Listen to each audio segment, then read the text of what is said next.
Oba! Estamos aqui mais uma vez gravando esse nosso vídeo, mostrar um pouquinho do dia a dia desse presidente e do problema que está acontecendo no Brasil, que é a questão do fanatismo. E também vamos falar um pouco sobre essa PEC, a PEC da bondade aí do presidente da República. Mas antes da gente começar, vai dando uma força aí, dá um toquezinho aí, curte a gente, segue a gente nas nossas redes sociais, deixa o seu like aí, compartilhe os nossos vídeos se você gostar do nosso conteúdo. Estamos aqui sempre para fortalecer mais e mais a nossa esquerda, e aqueles que for contra Bolsonaro, contra esse desgoverno que aí está, curte a gente, encaminhe os nossos vídeos, os nossos conteúdos para outros que queiram também ouvir, que sejam fora Bolsonaro. Não aguentamos mais tanto descaso e tanta falta de alma em o nosso presidente. Um homem que vive usando o nome de Deus, usando o nome de Cristo, para cometer as atrocidades que comete e criar fanáticos pelo Brasil inteiro. Já o Brasil e o brasileiro já não aguentam mais tal desmando, tal desordem e desorganização em nosso país. Bem, gente, para a gente começar hoje, eu começo aqui falando um pouquinho a que ponto chegou o fanatismo pelo abstratista presidente. É um presidente abstrato que só existe no papel porque recebe salário de presidente, foi eleito como presidente, mas tem uma gestão abstrata. É um presidente que de forma alguma mostra uma plataforma política para o povo brasileiro, para que seja avaliado pela sua plataforma política. Não se fala de educação, não se fala de cultura, não se fala de saúde, de programas políticos, de saúde, de educação, de cultura, para nada. Nem para aqueles mesmo que o apoiam, que o cercam, que o fortalecem, ele tem programa político, como no caso os evangélicos e aqueles outros, e os militares, né, que estão aí. É uma junção que está parecendo mais um verdadeiro talibã tupiniquim que está se erguendo dentro do país. É perigoso, muito perigoso isso. Estamos aí às vésperas de uma eleição, já é sabido que o povo não vê o momento de chegar 2 de outubro para dizer fora Bolsonaro. Então, diante desses fatos, eu venho aqui fazer uma narrativa do que aconteceu no dia 9 de julho, na festa do tesoureiro do PT em Foz do Iguaçu. Fiz algumas anotações aqui, quero mostrar aqui para vocês, né? E começo já dando meus pêsames à família do policial e tesoureiro do PT em Foz do Iguaçu, Marcelo Arruda, que foi violentamente assassinado em sua festa de aniversário. E o que se viu foi um policial fanático extremista, bolsonarista, o Jorge Guaranho, que também foi alvejado e se encontra em estado grave, entubado, respirando através de aparelhos, em um hospital em Foz do Iguaçu. Bem, diante dos fatos, nós estamos vendo o risco que é esse momento, aquelas arminhas que Bolsonaro fez, a questão da violência que foi pregada em sua campanha política, a questão da violência militar que ele bota, que ele impõe, como se o Brasil tivesse uma guerra, ameaçando o brasileiro a todo momento com golpe militar, com as próprias armas que o brasileiro ajudou a comprar através dos seus impostos, comprou para que fosse feita a proteção da soberania nacional, o exército que estaria aí preparado para combater o inimigo na invasão ao nosso país, ele agora está preparado para intimidar o povo, intimidar as eleições, que é o momento mais democrático desse país, onde a gente vai às urnas para escolher por quem queremos ser governado e qual é o melhor programa político que nós queremos para esse momento, para que seja resolvido. Nós temos aí hoje um governo que não se planejou para a pandemia, que passou o período da pandemia comprando cloroquina, ninguém sabe onde está essa cloroquina toda e o dinheiro que foi investido, porque não gostava do governo de São Paulo, e como o governador de São Paulo, Jorge Dória, foi o primeiro que começou com as vacinas, então por isso ele queria algum tipo de remédio que competisse com essas vacinas, porque ele acreditava que as vacinas não fossem dar certo. Ele apostou sempre no negativo, sempre no atraso, como ele é.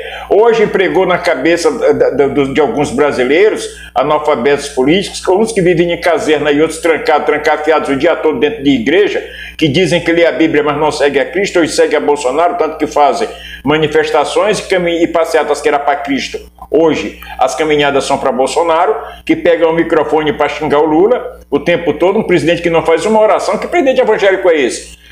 E hoje o que a gente vê são isso, são intimidações, são agressões, são pessoas que apoiam o Bolsonaro, mas não sabem por que apoiam, simplesmente porque odeiam o Lula, porque odeiam o PT, porque odeiam comunista, né? Não sabe nem por que odeiam comunista, nessa política do retrocesso de 1964, quando João Goulart foi golpeado covardemente por forças militares que derrubaram o seu governo, o governo popular eleito pelo povo.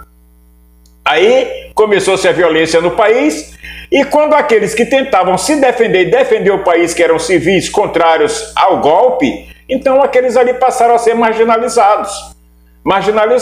E o Bolsonaro trouxe isso para hoje. Hoje o que se fala é como se o bolsonarismo fala como se ele estivesse vivendo em 1964, quando existiam ameaças comunistas no mundo inteiro, na Rússia, como já era um país comunista, outros países que se libertavam do capitalismo, estilo bolsonarismo, que tentavam um regime diferenciado. Mas no Brasil não há espaço para isso.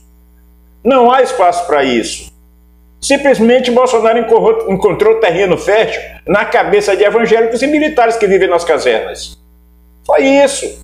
E aí ele começou a fazer a política olavista. O Olavo de Carvalho, que esse já se foi, ninguém sabe para qual dos dois lados, se para o lado de Deus ou para o lado de Satanás, mas ele está em algum lugar. Por enquanto ele está debaixo da terra, muito bem plantado, né? Não sei nem se vai nascer capim lá de tão ruim que o cabra era. Mas ele deixou esse bolsonarismo aí. Ele deixou isso aí, ele deixou o Bolsonaro fazendo arminha, como fez lá no Acre, e agora Bolsonaro vem dizer que o que ele fazia, aquilo era meramente ilustrativo. Olha a ilustração que teve aí, o meramente ilustrativo. Olha só, vejam só o meramente ilustrativo. Começou as mortes. E vai piorar, porque se você não conhece Bolsonaro, se você não sabe, olha as famílias das pessoas que você conseguiu dividir. Aonde tem um bolsonarista, a festa não presta.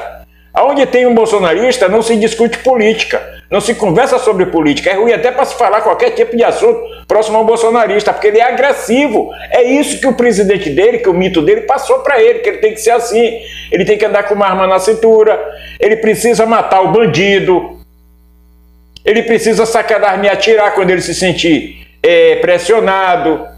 É isso. Não se fala um minuto em educação, em livros, não se fala um minuto em nada disso, em cultura, em desenvolvimento para a cultura, em um programa social que leve o povo a se unir, a melhorar mais a sua qualidade de vida, nada disso. Bem, independente do que estamos falando aqui, eu fiquei estarrecido com o que eu vi na noite de domingo, do dia 10. O Bolsonaro, ao invés de prestar solidariedade à família do morto, né, do tesoureiro Marcelo Arruda, o presidente resolveu usar os irmãos bolsonaristas da família, que também não estavam nem na festa, para mandar um vídeo, para ele gravar um vídeo com eles, né, e ainda pedir que eles procurassem a mídia para explicar que não tinha nada a ver aquilo ali, que a esquerda, o comunismo, né, que aí a imprensa metade é comunista, a maioria é comunista, que aí querem só acabar com o seu governo e tal. Quem acaba com o próprio governo de Bolsonaro é o próprio Bolsonaro. E eu fiquei estarrecido com essas frases que o Bolsonaro falou. Eu vou narrar aqui para vocês, quando ele diz que, independentemente das apurações, republico esta mensagem de 2018. Dispensamos qualquer tipo de apoio de quem pratica violência contra opositores. A esse tipo de gente, peço que mude de lado e apoie a esquerda. Ele, mesmo numa hora dessa, ele não deixa de dar facada, ele não deixa de agredir, de usar o momento contra a oposição, contra as esquerdas, que acumulam um histórico inegável de episódios violentos. Gente, é demais, né? Dizer. Quem é que tem o brilhante Ustra como seu herói, um dos maiores torturadores da história do Brasil? Aí o cara vem dizer uma coisa dessa. Aí ele diz que as autoridades apurem seriamente o ocorrido e tomem todas as providências cabíveis, assim, contra caluniadores que agem como urubus para tentar nos prejudicar 24 horas por dia. Aí ele ainda disse, peço que esse tipo de gente, peço que mude de lado, né? Agora, se o cara que foi alvejado, que matou o Marcelo Arruda, o Jorge Guaranhos, Se ele conseguir se salvar, ele vai enfrentar as barras da justiça. Com certeza vai ser preso, vai pagar pelo que fez, né? Já começou a pagar pelo erro. Os tiros que ele pegou e está hoje dentro de um hospital, ele já está pagando por isso. Imagine esse homem ouvindo isso, assistindo a esse vídeo de Bolsonaro, falando isso, o arrependimento que vai estar na alma desse cara, por Bolsonaro dizer algo semelhante. Imagine só, ele ouvindo uma coisa dessa. Bem, gente, mas isso aí deixa a cargo da justiça. Vamos continuar a lutar contra esse desgoverno que está aí, né? E agora, para falar um pouquinho sobre a PEC das bondades que foi aprovada. Eu achei até graça, né? Vou dizer para você já aí de quem que eu vou estar sorrindo aqui, que o Brasil, todo o mundo está sorrindo. Bem, a Câmara dos Deputados aprovou nesta quarta-feira a proposta de emenda à Constituição que permite aumentar o Auxílio Brasil de R$ 400 para R$ 600 e o valor do Vale Gás para R$ 120 a cada 2 meses. Como o Bolsonaro ficou bonzinho, né? O cara que não queria dar 3 parcelas de R$ 200 para o povo na época que estava em casa parado, na época dos lockdowns. Agora ficou bonzinho, até o final do ano, isso é enquanto durar a eleição, né? Por quanto durar a eleição. Agora, você cai nessa se quiser, viu, povo brasileiro? Inclusive, a mensagem eu mando aqui para o nordestino. Nós somos o povo mais humilhado pelo bolsonarismo. Você lembra que o Bolsonaro deu capim pra gente quando se elegeu, né? Capim pro Nordeste. Chamou todo mundo de burro.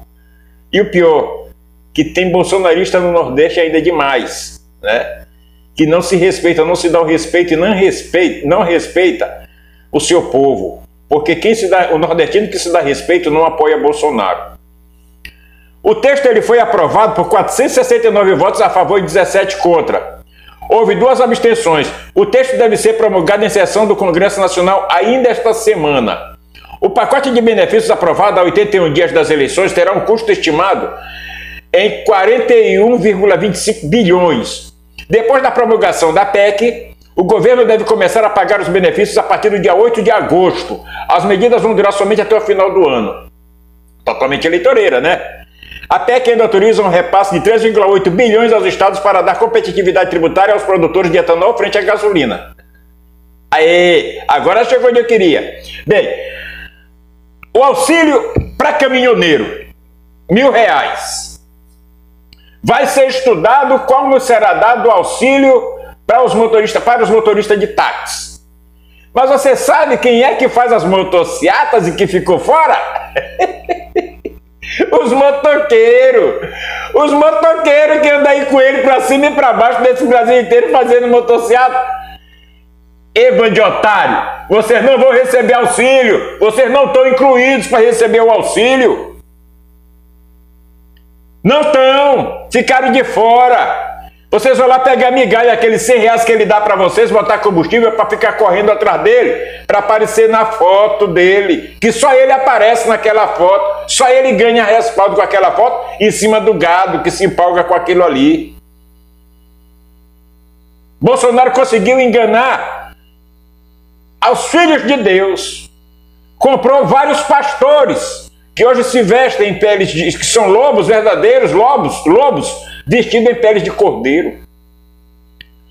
E evangélicos que hoje vivem dos benefícios criados pelos governos do PT e satanizam o PT e endeusam Bolsonaro, que sei lá, é Deus no céu e na terra. A representante de Deus na terra para eles é Bolsonaro. Gente, pasmo, é uma vergonha isso. Aonde nós chegamos? Mas isso vai mudar. Mas vai mudar na hora que a gente se conscientizar e ver que essa PEC aí, ela não compra a gente. Muito ao contrário, ela deixa a gente mais indignado. O que a gente viu nesse governo ao longo desses anos, desde as suas campanhas, foram coisas estarrecedoras. Nós vimos aí o presidente brigando para matar o povo. Ele queria que todo mundo pegasse a Covid-19 porque ele acreditava, junto com aqueles seus bandidos vestidos de branco, que ele chama de médicos, Ele queria que todo mundo pegasse essa Covid para que houvesse a imunidade de rebanho. E como ele tinha médicos e especialistas como ministros da saúde, como o seu Mandetta, seu Taishi, ele foi demitindo um por um, foi tirando um por um, porque não concordava com as mazelas dele, com a loucura dele. É esse louco que está querendo ficar por mais 4 anos. O Brasil não merece pagar tanto pecado. Não merecemos. Oramos todos os dias e pedimos perdão pelos nossos pecados. Mas esse é um pecado que eu não vou pedir perdão de ter votado em Bolsonaro, porque eu não votei, não voto e não quero, não aceito um voto a favor desse cidadão. O cidadão que vive matando o povo brasileiro. É fome, é miséria. Sabia que estava enfrentando uma pandemia, não planejou a pandemia, não planejou o pós-pandemia, não sentou com os governadores e prefeitos para poder discutir o Brasil. Um presidente totalmente abstrato, que não planejou esse problema do combustível hoje, vivia prometendo R$35 no botijão de gás e R$2,50 num litro de combustível. Mas ele não planejou nada disso, ele dizia aquilo porque ele queria massacrar o PT. Ele queria botar o povo contra o PT. O povo do que o PT tinha, que sustentava, que mantinha um povo feliz, metade desse povo acreditou em Bolsonaro e se fanatizaram, muitos se fanatizaram por não conhecer quem é a peça, por não conhecer política. Foram atrás de que bandido bom é bandido morto. E não é verdade. Nós não temos pena de morte no Brasil. E o bandido somos nós que criamos, somos nós que fazemos eles. Tanto que está aí, Bolsonaro e seus filhos e seus Arthur Lira da vida e seu Rodrigo Pacheco. Esses são os bandidos que nós criamos com o nosso voto. Eu vou deixar um recado aqui para finalizar o meu vídeo, que já está um pouco longo. Eu vou deixar um recado aí ao povo de Alagoas. Será... Se nós nordestinos de Alagoas, vamos reeleger o Arthur Lira. Será se o Arthur Lira, depois de roubar o Brasil e fazer o que está fazendo, blindando o seu Bolsonaro, vocês ainda aí de Alagoas vão ter coragem de reeleger Arthur Lira? Pense bem nisso. Gente, já me alonguei demais. Esse foi o nosso recado de hoje. Espero que vocês tenham gostado. Se gostaram, deixa o like aí, compartilhe o nosso vídeo, né? Qualquer coisa, estamos aqui de novo e vamos fortalecer as esquerdas. Compartilhando esse vídeo, você vai estar fortalecendo as esquerdas e dizendo fora Bolsonaro. Valeu, galera. Fui.